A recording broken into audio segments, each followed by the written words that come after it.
Living alone, Sarah was attacked on her way home late at night. After an unknown liquid was sprayed on her, she lost her sight. She woke up in the hospital blind, unable to contact her family, and completely at the mercy of others.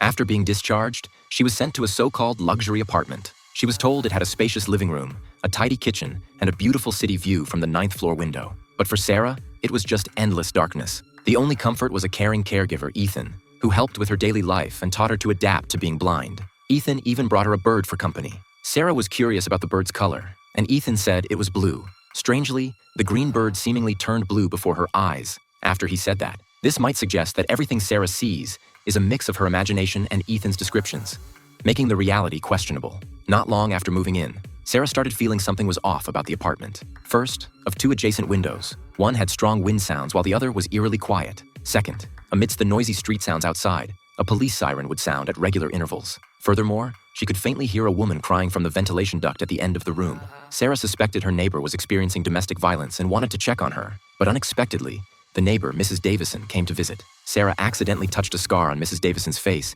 and a startled Mrs. Davison whispered, "Don't trust anyone." Sarah told Ethan about these oddities, but he dismissed them as her hallucinations. Sarah insisted Ethan call the police, believing Mrs. Davison might be abused. However, Ethan suddenly confessed his feelings for her and kissed her when she wasn't expecting it. Shocked and angry, Sarah kicked Ethan out. Later that night, the door opened. Sarah thought Ethan had returned, but there was no response when she called his name. A terrifying presence made her realize the intruder was the same person who attacked her and caused her blindness.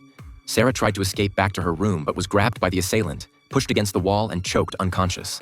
When she woke up, Ethan was by her side. Sarah held onto him tightly, but a question arose in her mind. How did he suddenly appear? She again urged Ethan to call the police. However, the detective who arrived told her that security footage showed no one entering her room that night and that everything was her hallucination. Sarah was convinced her senses weren't wrong, but blind, she felt trapped, with nowhere to find the truth, like the voiceless bird unable to escape its cage. Days of darkness passed, and Sarah couldn't bear this life any longer. One day she made a shocking decision. She jumped from the 9th floor balcony. The scene shifts, and Sarah wakes up from unconsciousness, wondering why she was unharmed. She felt her surroundings and realized she was in a small room. She could faintly hear various environmental sounds coming from the ceiling. It turned out the so-called luxury apartment was fake. The windows were fake, which is why there was no wind sound. The siren sounds were fake, which is why they were timed. And therefore, Ethan and Mrs. Davison were also fake. Who was the mastermind behind all of this?